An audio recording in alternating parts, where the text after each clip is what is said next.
Mr. Bounce by Roger Hargreaves.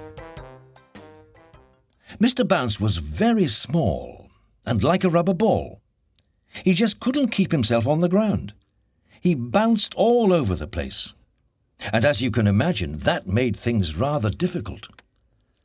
Last week, for instance, Mr. Bounce was out walking when he came to a farm.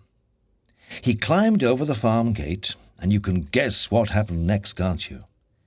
He jumped down from the gate and bounced right into the duck pond. Bounce went Mr. Bounce, splash went Mr. Bounce, quack went the ducks. The other morning, for instance, Mr. Bounce was in bed.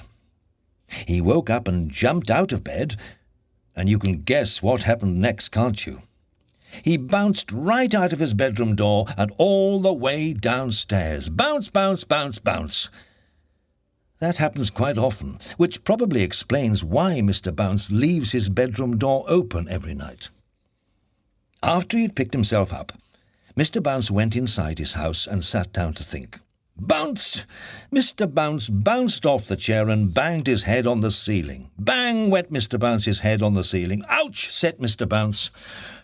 This is ridiculous, Mr. Bounce thought to himself, rubbing his head. I must do something to stop all this bouncing about. He thought and thought.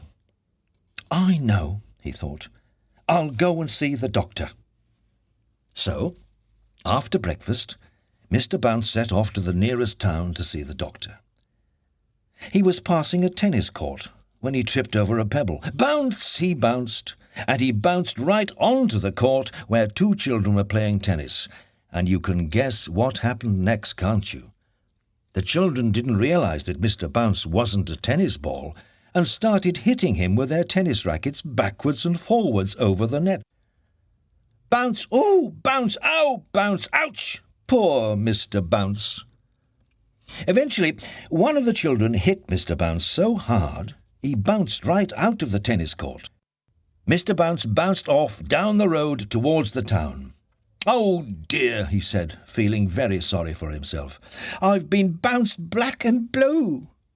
A bus was coming down the road, and Mr. Bounce decided that the safest place for him to be would be to be on it. He got on and sat down, still feeling more than a little sorry for himself. The bus drove into town.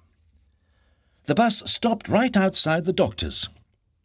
Mr. Bounce stepped down from the bus, and you can guess what happened next, can't you? He didn't step down onto the pavement outside the doctor's. Oh, no, not Mr. Bounce. He stepped off the bus and onto the pavement and bounced in through the doctor's window.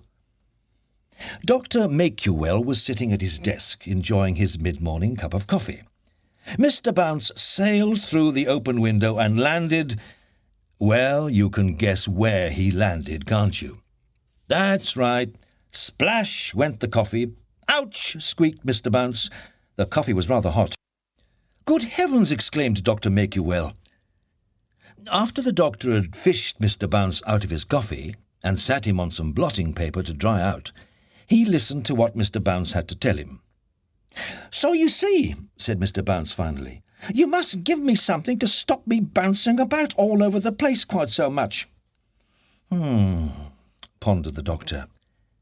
After some thought, Dr. Make-You-Well went to his medicine cabinet and took out a pair of tiny red boots. This should do the trick, he told Mr. Bounce. Heavy boots. That should stop the bouncing. Oh, thank you, Dr. Make-You-Well, said Mr. Bounce, and walked home wearing his red boots. Not bounced, walked. That night, Mr. Bounce went to bed, wearing his heavy boots. And then he went to sleep.